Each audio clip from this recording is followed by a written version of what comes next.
There is a day your kid asks you to play for the last time, and you won't know when it happens. One random afternoon, or one Christmas break.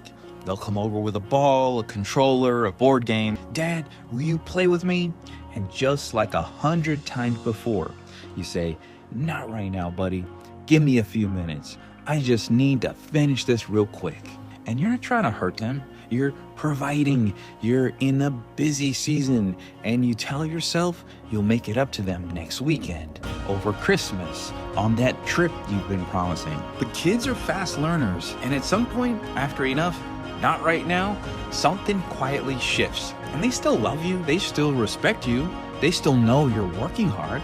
They just stop asking. They grab the iPad instead. They text their friends, they go back to their room. And here's the brutal part that most founder dads don't think about.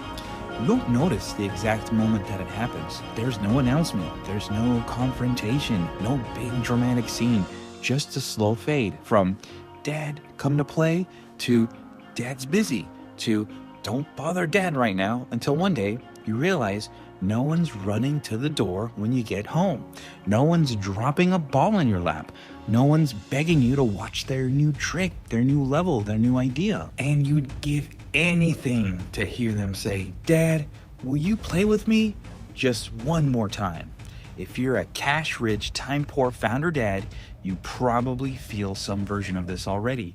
You walk into the house on a December night, the tree's lit, the TV's on, the kids are on devices, you're bone tired, and you tell yourself, at least they're occupied, I just need to lay down for a second. But underneath that, there's this quiet ache because you can feel the distance that didn't used to be there. And here's what your kids have learned from 1,000 tiny interactions. Dad's work is always urgent. Dad's usually tired. Dad being fully here is rare. They didn't decide that. You trained them, not because you're a bad dad, because you built a business that owns the exact parts of you that your family needs the most. Your attention, your energy, your patience, your best hours. And you don't fix this by forcing yourself to try harder after you're already empty.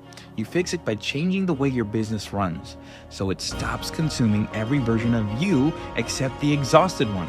Because there really is a final time that they ask you to play, a final time that they reach out for you to carry them, a final Christmas where they're way more excited to wrestle you on the floor than to be in their room alone.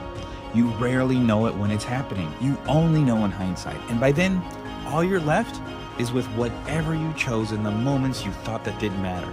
You don't need more guilt. You need a different way to build. And that's exactly why I created the Buyback Time Formula, to show cash-rich, time-poor founders how to reclaim 10 to 20 hours or more per week in under 90 days, so they can restore their bond with their family while growing their profits. You can grab the book free at buybacktimeformula.com or DM me the word play, and I'll send you details on how we can work together one-on-one so your business stops stealing the moments that your kids will remember forever.